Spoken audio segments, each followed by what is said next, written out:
Hello! Aujourd'hui, j'ai envie de te partager 8 choses qui sont vraiment essentielles, primordiales, si tu as envie d'apprendre à développer ton intelligence émotionnelle, si tu as envie d'être plus serein, plus sereine émotionnellement dans ta vie.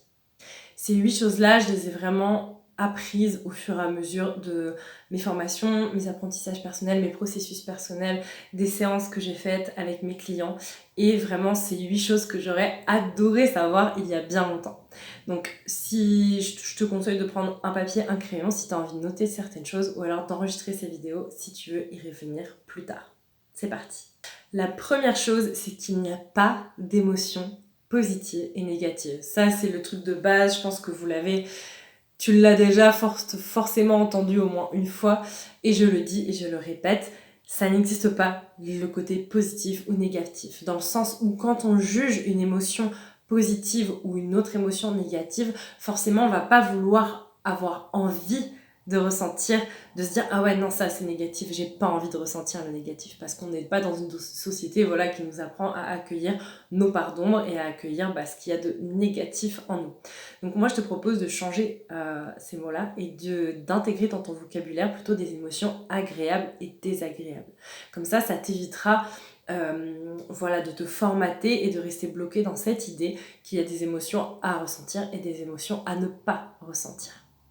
Deuxième chose, et c'est très en lien du coup avec la première chose, c'est de ne pas te juger, de cesser de se juger, de ressentir certaines émotions. Parce que justement, quand on arrête de voir les émotions comme positives ou négatives, on se désidentifie de cela. Ton identité n'est pas reliée aux émotions que tu ressens.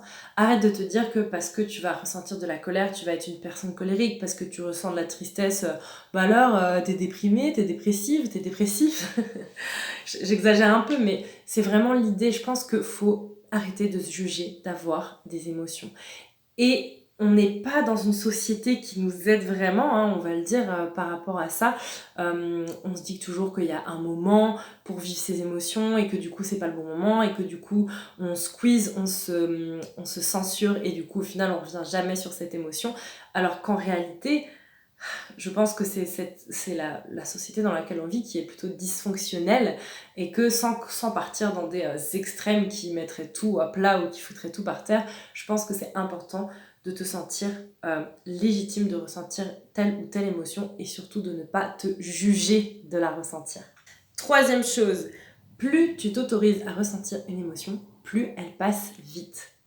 Je répète, plus tu t'autorises à vraiment aller, vas-y, je plonge dans cette émotion, je vais à son contact, moins en fait elle va perdurer. Plus tu vas t'autoriser à oser aller dans tes tréfonds émotionnels, oser aller ressentir des émotions désagréables, moins elles vont persister. Parce qu'en fait, une émotion, c'est un courant électrique qui nous traverse. Et si tu tasses ça à l'intérieur de toi, si tu t'empêches de ressentir tes émotions, elles vont rester, elles vont stagner, ça va créer un trop-plein et tu vas être en burn-out émotionnel ou en burn-in émotionnel. Et je pense que plus tu t'autorises à la ressentir, l'accueillir, au moins l'accueillir sans te juger sur le moment, plus vite elle va passer. C'est logique. Quatrième chose, ne cherche pas à toujours comprendre pourquoi tu ressens telle ou telle émotion. Je sais, on est dans l'ère d'éveil de conscience, de conscientiser les choses, je suis la première à le dire, de poser de la conscience sur les choses, mais tu n'as pas besoin de tout le temps tout conscientiser, de comprendre le pourquoi, du comment, pourquoi là j'ai ressenti de la tristesse. Des fois c'est juste que tu as accumulé justement, comme je disais juste avant, on a accumulé des émotions parce qu'on s'est pas autorisé à les ressentir et du coup juste tu vas te cogner l'orteil dans l'angle du meuble et ça va te faire péter un câble ou ça va te faire pleurer de dingue. C'est juste parce que ça va te créer une petite émotion qui va en fait être la goutte d'eau qui fait déborder le vase et du coup tu vas avoir des émotions qui sortent. Point, c'est tout. Ne cherche pas toujours à mentaliser tes émotions. C'est quelque chose que tu peux faire, il existe du coaching pour essayer de comprendre pourquoi dans telle situation je ressens toujours telle ou telle émotion, comme par exemple avec le super outil qu'on appelle le modèle de Brooke Castillo. Une pensée, c'est toujours une pensée qui crée une émotion, qui crée une action, qui crée un résultat. C'est toujours dans ce sens-là. Et en fait, de se dire, ok, je vais aller essayer de comprendre, de poser de la conscience dans quel schéma répétitif, dans quel schéma de pensée, émotion, action je suis. Mais d'abord, ressens, c'est le principal. 5e chose, fais de la place en toi pour accueillir tes émotions et être avec elles. Comme si ton émotion c'était une pote à toi qui allait pas très bien et qui a juste besoin que tu te tiennes là avec elle et que tu sois avec elle, que tu ouvres là à l'intérieur de toi. J'ouvre l'espace pour pleinement la ressentir, pour pleinement laisser cette fréquence, cette énergie, cette vibration me traverser. Parce que un mantra, une phrase que je ne cesse de répéter, qui m'accompagne chaque jour, ce à quoi l'on résiste persiste. Plus tu vas résister, plus ça va persister. Donc fais de l'espace et arrête de résister à tes états émotionnels, à tes états intérieurs, à tes sentiments, à tes émotions de manière générale. 6e chose, apprends à nommer ce que tu ressens lorsque tu ressens des émotions. Plus tu vas apprendre à nommer en fait tes ressentis, plus tu vas avoir de connaissance de ton monde émotionnel et de conscience de toi et donc une meilleure gestion de tes émotions. Le savoir, c'est le pouvoir. Quand on sait quelque chose, quand on a conscience de quelque chose, on peut alors agir dessus. Quand on n'en a pas conscience, on ne peut pas vraiment agir dessus. Donc vraiment l'idée, autorise-toi à par exemple nommer à voix haute, que tu sois avec quelqu'un ou seul, ou à écrire en fait tes ressentis.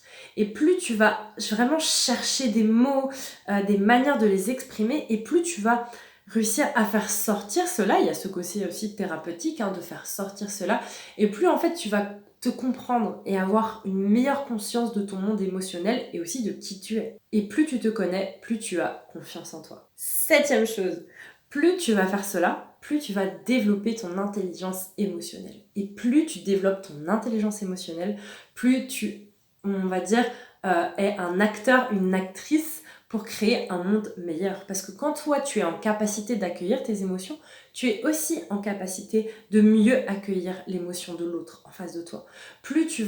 Moins tu vas te juger de ressentir des émotions, moins tu vas juger l'autre de ressentir lui aussi ses émotions. Et plus tu auras cette ingénierie intérieure pour toi-même, pour justement accueillir ces émotions, les écouter, les gérer, en avoir conscience et développer ton intelligence émotionnelle, plus tu pourras aider, accompagner en fait les autres, même si tu n'es pas thérapeute ou coach, mais tes proches lorsqu'ils ressentent des émotions désagréables et peut-être un peu difficiles à ressentir. Donc développer son intelligence émotionnelle, c'est créer un monde meilleur.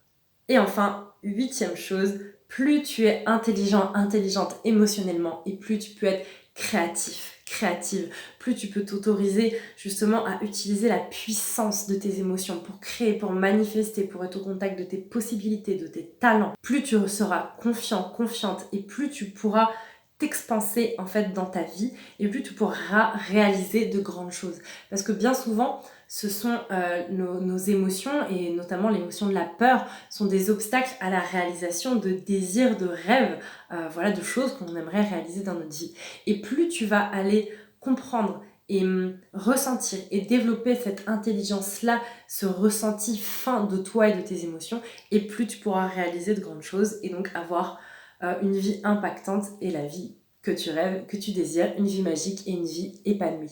Donc si tu as envie que je t'accompagne à développer ton intelligence émotionnelle pour que ta vie et ton incarnation terrestre soient plus douces, plus fluides et plus expansives, plus incroyables, je peux t'accompagner. Donc tu pourras regarder, je mettrai dans la barre de description, peu importe sur quel réseau je mets ça, YouTube, Instagram, tu auras toutes les informations si tu souhaites que je t'accompagne vers cela. Et je t'invite également à me suivre, à consommer mon contenu, que ce soit sur Instagram, sur YouTube ou alors sur mon podcast, parce que je te partage plein de choses qui pourront t'aider en ce sens.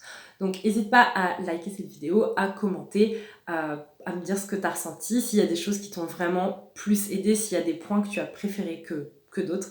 Et n'hésite pas aussi à partager cette vidéo à un maximum de personnes pour qu'on devienne tous plus intelligent émotionnellement et pour qu'on puisse créer un monde encore plus extraordinaire. À bientôt. Ciao.